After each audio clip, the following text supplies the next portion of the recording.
Particle technology deals with the study of properties, transportation, application, and production of particulate matter.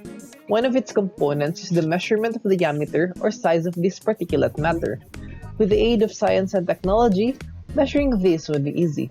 It is important to determine the size of a particle since this measurement is an integral part to set up the key components for the design of machineries and processes involved. The processes of a machine may vary depending on the size and properties of a particle. There are lots of ways to measure its size, but this presentation will only focus with the method called laser abstraction time (LOT) or time for transition (TOT).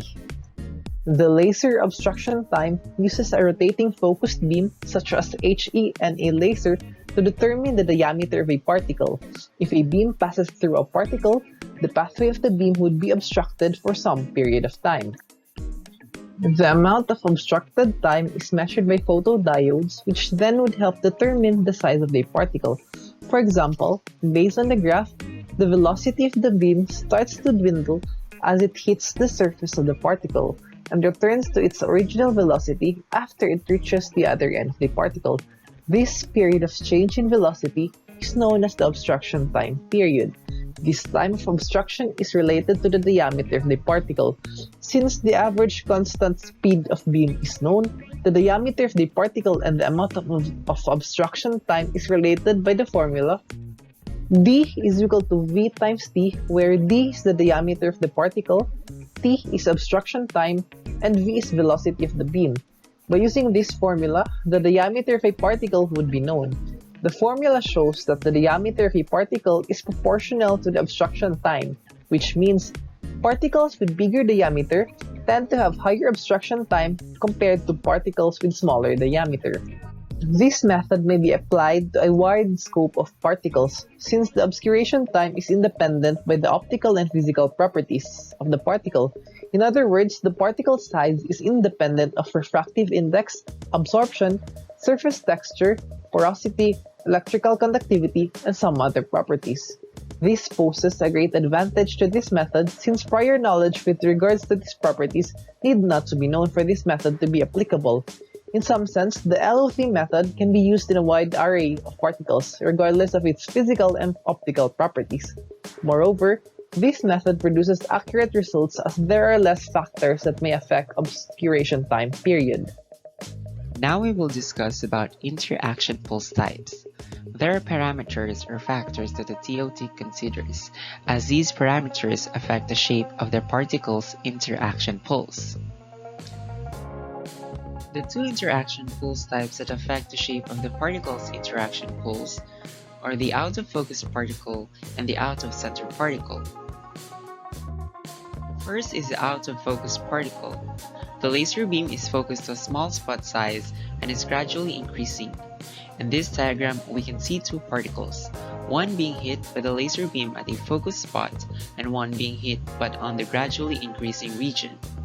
What happens when a particle is being scanned by the expanded laser spot is that the pulse profile has less steep pulse edges compared to the particle being hit by the focus spot.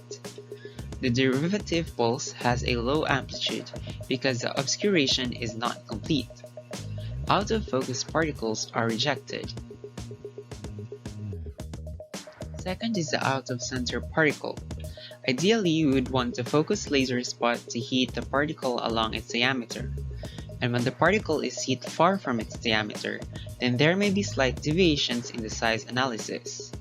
In this diagram, we can see the red lines representing the off-center situations, and the blue lines representing the on-center situations.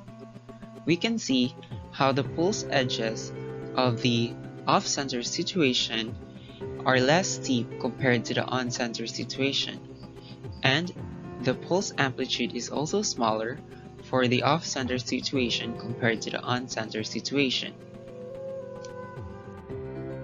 For accented particle crossings, the angle between the particle boundaries and the laser beam trajectory approaches 90 degrees. Now let's move on to independent measurement. Laser observation time method is independent of the sample's refractive index, as long as there is room for interaction pulses. We can see the difference among particles of different optical properties, from non-transparent to transparent. Particle size measurement is independent of particles' transparency, since we're only concerned with the distance between the particles' boundaries. Hi, this is Harvey Ang, and I will discuss dynamic image analysis. How are particle size analyzed? So the main equation used in analyzing particle size using laser obstruction time is D equals V times T, where the obstruction time together with the known rotation velocity of the laser beam V makes it possible to calculate the particle diameter D, so that D equals V times T. In relation to the high speed of the rotating laser, the particles are nearly stationary. This eliminates possible errors due to particle movement.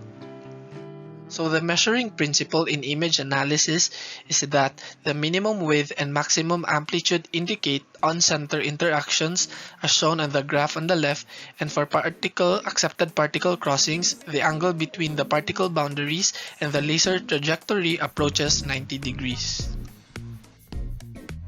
So the diameter of a certain particle is correlated with its pulse. As you can see on the graph, when the particle passes the laser, it creates peaks and valleys, and it creates amplitudes, which then correlates to the morphometry of the particle. So for image analysis, it uses a video channel which has an image data acquisition card. The video channel collects digital images used for visualization, dynamic shape analysis, and grabbing images and recording video. Here is an example of an image analysis as seen on the monitor. As you can see, on the image on the left, you can see a particle with respect to the size of the squares. Dynamic visualization shows the particles in the measuring zone on the monitor. Two-dimensional analysis of video images enabling the determination of different shape parameters. Here is an image analysis as shown on the software. As you can see, there are a lot of characteristics studied on a certain particle. Example of that is their roundness, elongation, the R min, the R max, the roughness, and etc. There are a lot of advantages when using laser obstruction time versus laser scattering. 1. Data is collected on single particles. 2. Detection of minor fractions. 3. Direct measurement of correct particle size not influenced by physical or optical properties. 4. Operation in liquid or dry surface. 5. No calibration required. 6. Excellent traceability to National Institute of Science and Technology standards. 7. Robust measurement, no alignment required by user. And lastly, concentration measurement. So here are the references used for our report. That's all for our report. Thank you and have a happy holidays.